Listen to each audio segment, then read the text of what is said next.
SSC Poonch को, DC Poonch को ये कहना चाहूंगा, अगर आपको नहीं एडमिशन संभालने आते तो आप अपने घरों में बैठिएगा, उन माओं से पूछिएगा जिनके बेटे खोए हैं, उन माओं से पूछिएगा जिनके भाई खोए हैं। आपने आपकी पुलिस स्टेशन के हालात देखिए, आपकी डॉक्टरों की हालात देखिए, आपकी नर्सें कहीं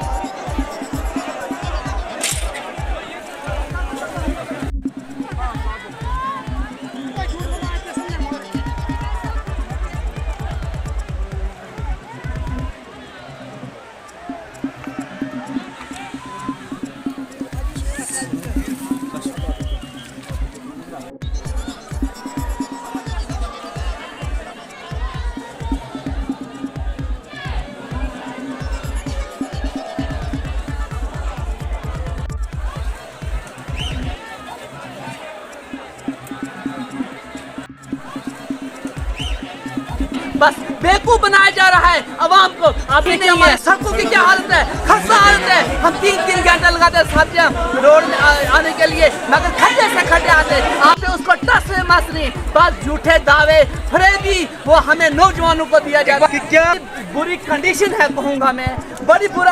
आप यहाँ से ले जाइए सब्जियां तक, आप 2 घंटे में वहाँ नहीं पहुँचेंगे। जो हमारे यहाँ से एक्सीडेंट हुआ है, मुझे नहीं लग रहा है अगर उनको 1 घंटे में पहुँचना था या 30 मिनट में पहुँचना था तो 2 घंटे में पहुंचा। इसका ये मसला है कि वो रास्ते में ही दम अपना जो जान की बाजी हार गए। तो मैं इंसिडेंट हो गया ना, कुदरती हादसा, तो पुलिस भी साथ में थी, लोग भी साथ में थे, सब ने मिलकर आर्मी वाले पहुंच गए, हॉस्पिटल की एम्बुलेंस जो है मंडी से यहाँ पहुंची, यहाँ वाली यहाँ से हम रास्ते में थे तो रास्ते में एम्बुलेंस जो यहाँ वाली थी मंडी वाली वो भी जा रही थी। सब ने कोशिश की अपनी तरफ से। कुदरती हादसा है तो इसमें जो कानून की तरफ से जो कार्रवाई होगी हम सबसे सख्त।